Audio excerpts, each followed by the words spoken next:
Hello दोस्तों, शिक्षा villa के यूट्यूब चैनल में आपका स्वागत है। यहाँ हम आपको ऑनलाइन क्लासेस कराएंगे, आपको पूरा कोर्स कंप्लीट कराया जाएगा और साथ ही कुछ महत्वपूर्ण एमसीक्यू क्वेश्चंस भी सॉल्व कराए जाएंगे जो आपके एग्ज़ाम्स पॉइंट ऑफ व्यू से बहुत महत्वपूर्ण होने वाले हैं। एमसीक्यू क्वेश्चंस पाने के लिए और क्विज़ में हिस्सा लेने के लिए आप हमारे टेलीग्राम चैनल से भी जुड़ सकते हैं, जिसका लिंक मैंने डिस्क्रिप्शन बॉक्स में दे दिया है। आज हम देखेंगे छत्तीसगढ़ के नृत्य को। तो सबसे पहले आता है सुआ नृत्य। सुआ नृत्य को गौरा नृत्य भी कहा जाता है। यह जो नृत्य होता है उसमें महिलाएं लुगा पहनकर धान की एक टोकरी में मिट्टी के 2 सुआ रखते हैं। सुआ का मतलब होता है तोता, और चारों तरफ थापड़ी बजाकर नृत्य करते हैं। लुगा क्या होता है? तो ग्रामीण अंचलों में जो साड़ियाँ पहनी जाती हैं हरे लाल रंग की, उसे लुगा कहा जाता है, और सुआ का मतलब होता है तोता। तो ये जो महिलाएं होती हैं वे कौन सा गाना गाती हैं? ये गाती हैं तरी हरी ना नारी ना नारे सुअना। ठीक है, ये जो है वह एक स्थानीय भाषा में गाया जाने वाला गीत है और इसमें छत्तीसगढ़ का आपको देसी रंग जो है वह दिखाई देगा। ठीक है, यह जो नृत्य होता है वह शिव और पार्वती के प्रतीक स्वरूप तोते को बनाकर किया जाता है और इस नृत्य का प्रारंभ खरीफ फसल के कटने के बाद होता है, यानी कि खरीफ फसल कटना यानी कि दिवाली के समय यह नृत्य किया जाता है। इस नृत्य में महिलाएं जो हैं वह अपने प्रवासी जीवन साथी यानी कि उनके जो पति और जो भी उनके संबंधी बाहर काम करने जाए रहते हैं उन्हें दिवाली के उत्सव के लिए अपने घर बुलाते हैं और यह प्रेमी को संदेश देने वाला नृत्य भी है। इसमें जो महिलाएं नृत्य करती हैं वे सामान्यतः कुलीन जाति की होती हैं और इसमें किसी भी प्रकार के वाद्य यंत्र का प्रयोग नहीं किया जाता है। यह जो सुआ नृत्य है उसे मुकुटधर पांडे, जो कि छत्तीसगढ़ में छायावाद के प्रवर्तक हैं, उन्होंने इसे छत्तीसगढ़ का गरबा भी कहा है। तो याद रखिएगा, सुआ नृत्य को मुकुटधर पांडे ने छत्तीसगढ़ का गरबा नृत्य कहा है। इसे सामान्यतः कुलीन जाति की महिलाएं करती हैं और यह शिव और पार्वती के प्रतीक 2 सुआ यानी कि तोते के प्रतीक बनाकर किया जाता है। दूसरा हम देखेंगे पंथी नृत्य। पंथी नृत्य को गुरु घासीदास की जयंती और सामान्य समारोहों में सतनामी जाति के युवकों के द्वारा किया जाता है। यह जो नृत्य होता है उसमें सतनाम पंथ के जो अनुयायी होते हैं वे गुरु घासीदास की जो चरित्र की महानता जो है उनकी सीख, उनकी शिक्षाओं को बताते हैं और नृत्य करते हैं। सामान्यतः इसमें धोती और सिर पर पागा पहने हुए युवक होते हैं जो मांदर और झांझ बजाते हुए यह नृत्य करते हैं। इसमें जो युवक होते हैं वे कलाबाजियाँ भी करते हैं और जैसा कि आप चित्र में देख पा रहे हैं ये पिरामिड का निर्माण भी करते हैं, यानी कि ये आपस में मिलकर एक पिरामिड नुमा संरचना बनाते हैं। तो एग्ज़ाम में यह प्रश्न आ चुका है कि कौन सा नृत्य में पिरामिड नुमा कहना चाहिए कि आकृति बनाते हैं, तो वह नृत्य है पंथी नृत्य। याद रखिएगा कौन सा नृत्य है? पंथी नृत्य। इसके बाद इसके जो पंथी नृत्य में जो गान होता है और जो नाचा होता है उसके जो प्रमुख और एक कहना चाहिए कि प्रमुख रचनाकार और नाचाकार हैं वे हैं स्वर्गीय देवदास बंजारे। कौन है? स्वर्गीय देवदास बंजारे जो हैं वे पंथी नृत्य के प्रमुख रचनाकार भी हैं और नाचाकार भी हैं। इसके बाद हम देखेंगे कर्मा नृत्य। कर्मा नृत्य को जनजातियों द्वारा किया जाता है और यह अंचल का सबसे पुराना नृत्य है, ऐसा यह माना जाता है। यह जो नृत्य है वह विजयदशमी से अगले वर्षा ऋतु तक चलता है और इसमें युवक और युवतियों द्वारा मांदर, ठुमकी, छल्ला के संगीत से किया जाता है नृत्य। ठीक है, यह जो नृत्य है वह ज़्यादातर गोंड, बैगा, उरांव, बिंजवार इत्यादि जनजातियों द्वारा भी किया जाता है। आप चित्र में कर्मा नृत्य के समय बजाने वाले मांदर को देख सकते हैं। इसके अतिरिक्त छल्ला और ठुमकी भी वह प्रमुख वाद्य यंत्र के रूप में प्रयोग किया जाता है और यह सामान्यतः अधिकांश जनजातियों द्वारा किया जाने वाला नृत्य है। इसके बाद हमने आपको जनजाति वाले सेक्शन में बताया था गौर नृत्य के बारे में। तो गौर नृत्य जो है वह दंडामी माड़िया और अबुझ माड़िया दोनों के द्वारा जतरा पर्व के दौरान किया जाने वाला नृत्य है। इसके बाद देखेंगे हम सैला नृत्य को। सैला नृत्य के यहाँ मैंने चित्र के द्वारा आपको दिखाने का प्रयास किया है कि सैला नृत्य किस प्रकार से होता है। उसके बाद आता है सरहुल नृत्य। सरहुल नृत्य के बारे में भी मैंने आपको बताया है कि उरांव जनजाति द्वारा चैत्र के माह में साल वृक्ष में फूल लगने पर यह नृत्य किया जाता है और धरती माता और सूर्यदेव की पूजा की जाती है। इसके बाद एक आता है अटारी नृत्य। अटारी नृत्य जो है वह बघेलखंड के भूमिया बैगाओं द्वारा किया जाने वाला एक नृत्य है। इस नृत्य में एक पुरुष के दोनों कंधे पर 2 आदमी जो है वह आरूढ़ होते हैं, यानी कि चढ़े होते हैं, और एक व्यक्ति अंदर बाहर जाते हुए यह नृत्य को करता है। इस प्रकार आप याद रखेंगे, अटारी नृत्य को बघेलखंड के भूमिया बैगाओं के द्वारा किया जाता है। इसके बाद हम देखेंगे चंदैनी नृत्य। तो चंदैनी नृत्य जो है वह एक प्रकार का प्रेम गाथा पर आधारित नृत्य है और इसमें पुरुष पात्र द्वारा विशेष वेशभूषा धारण की जाती है और चंदैनी की जो कथा है उसे प्रस्तुत करते हुए नृत्य किया जाता है। तो इसमें याद रखने लायक सिर्फ 2 बातें हैं कि यह प्रेम गाथा पर आधारित है और इसमें एक युवक द्वारा विशेष वेशभूषा धारण करके कथा गाते हुए नृत्य किया जाता है। इसके बाद हम देखेंगे गेड़ी या डिटोंग नृत्य को। तो मैंने इसके बारे में आपको बताया है कि मुड़िया जनजाति के केवल युवकों के द्वारा यह नृत्य किया जाता है।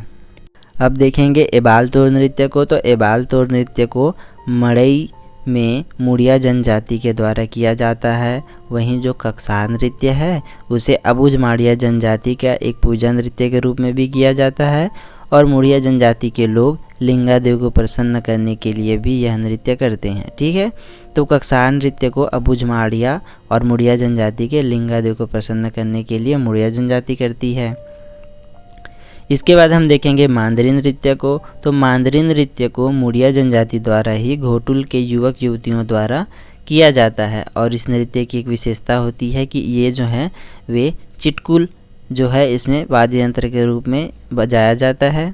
ठीक है, इसके बाद देखेंगे दमनच नृत्य। तो दमनच नृत्य पहाड़ी कोरवाओं के द्वारा विवाह के अवसर पर किया जाने वाला नृत्य है और यह एक भय उत्पादक नृत्य है।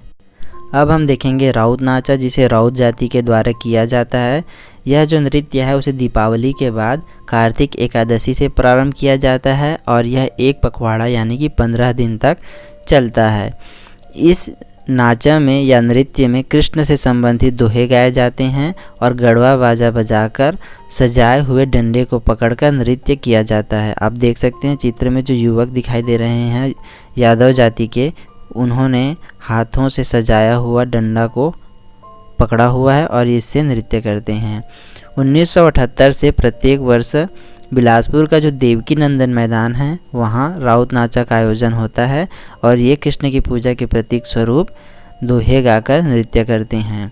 राउत नाचा को और किस नाम से जाना जाता है? तो राउत नाचा को गाहिरा नृत्य के नाम से भी जाना जाता है। अब एग्ज़ाम में एक प्रश्न आया था कि मातर त्यौहार किनके द्वारा मनाया जाता है? तो मातर त्यौहार जो है वह राउत जाति के द्वारा मनाया जाता है। यह CGPSC में क्वेश्चन आ चुका है, तो आप याद रखिएगा।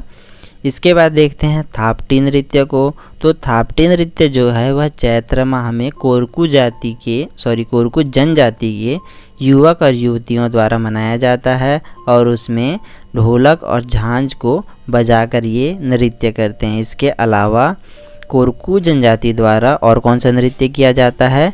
ढांढल नृत्य। याद रखिएगा कौन सा नृत्य किया जाता है? ढांढल नृत्य। इसके बाद पैडुल नृत्य जो कि दोरला जनजाति द्वारा किया जाता है। इनमें से कुछ नृत्य ऐसे हैं जिनके बारे में मैं आपको बता चुका हूं, परंतु आप इन्हें फिर से देख लीजिए, आपको याद रखने में और आसानी होगी। इसके बाद कोल दहका नृत्य आता है जिसे कोल जनजाति द्वारा किया जाता है, जिसे याद रखना आसान। इसमें कोल है और इसमें भी यह कोल जनजाति के द्वारा किया जाता है। इसके बाद हम देखेंगे लिंगो पाटा नृत्य को। तो जितने भी पाटा होते हैं जैसे कि घोटुल पाटा, माओ पाटा, हुल्की पाटा, ये सारे पाटा जो हैं वह मुड़िया जनजाति के द्वारा किए जाने वाले नृत्य और गीत हैं।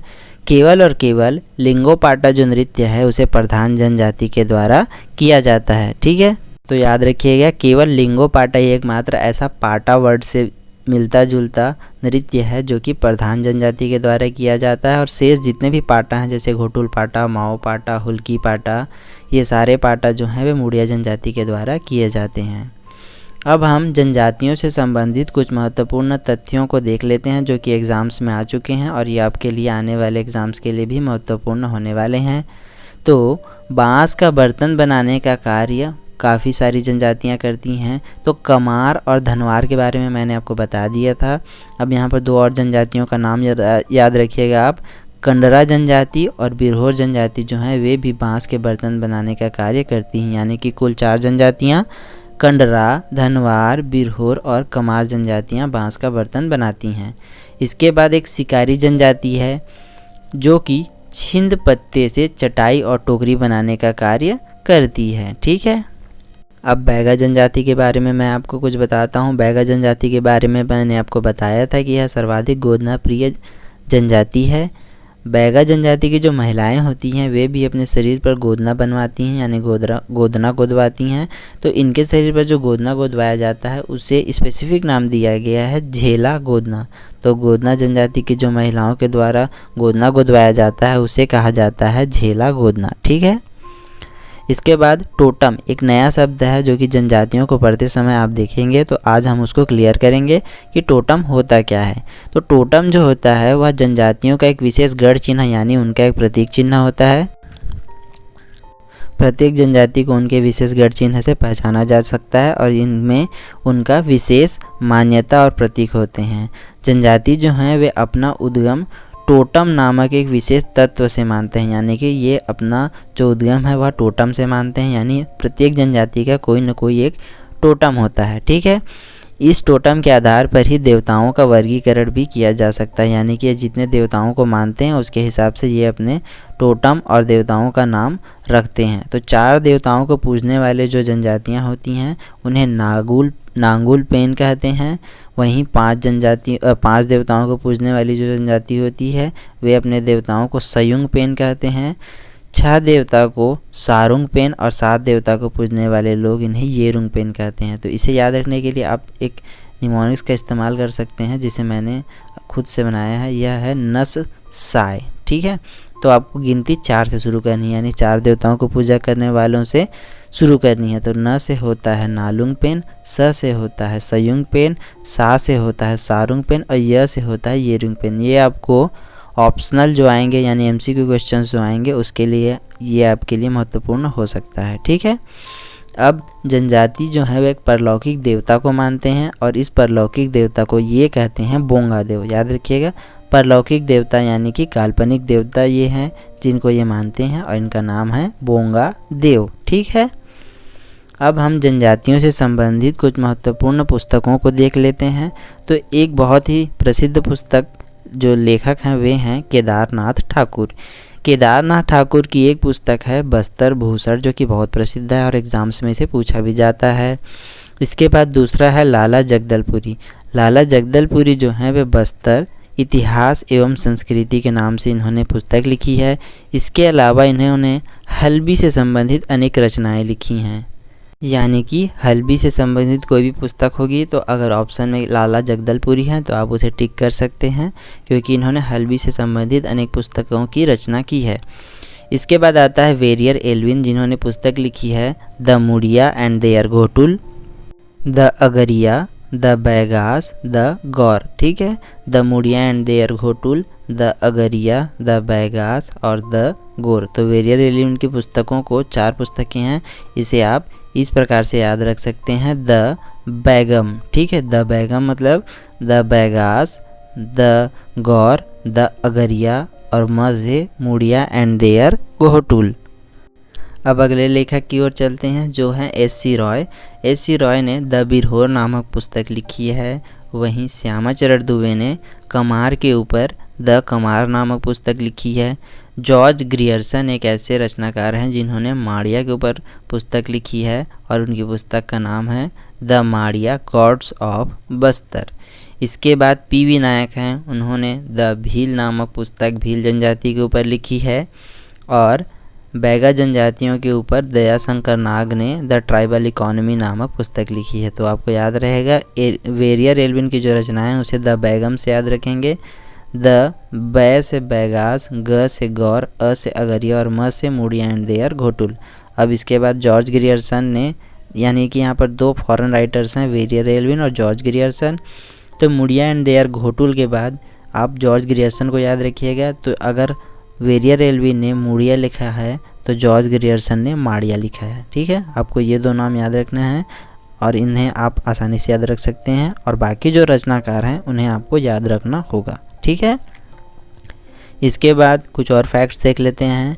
बस्तर में चावल से निर्मित जो पेय पदार्थ होता है उसे लांदा कहा जाता है। एग्ज़ाम में क्वेश्चन आया था कि बस्तर अंचल में चावल से निर्मित पेय पदार्थ को क्या कहा जाता है, तो याद रखिएगा इसे लांदा कहा जाता है। ठीक है, और आंगादेव का निर्माण किससे किया जाता है, तो आंगादेव का जो निर्माण है वह काष्ठ यानी कि लकड़ी से किया जाता है। याद रखिएगा किससे किया जाता है, लकड़ी से। और छत्तीसगढ़ में गाथा गायन हेतु एक समुदाय प्रसिद्ध है, एक जाति प्रसिद्ध है, और वो कौन सी जाति है या कौन सा समुदाय है, तो वह है देवार समुदाय। तो याद रखिएगा छत्तीसगढ़ में गाथा गायन हेतु देवार समुदाय प्रसिद्ध है। ठीक है, आई होप आपको वीडियो अच्छी लगी होगी। इसी के साथ आज का हमारा वीडियो समाप्त करते हैं। अगर आपको हमारी वीडियो अच्छी लगी तो हमारी वीडियो को लाइक कीजिए, शेयर कीजिए, और हमारे चैनल को सब्सक्राइब करके नोटिफिकेशन पाने के लिए बेल का आइकन ज़रूर दबाएं। Thank you.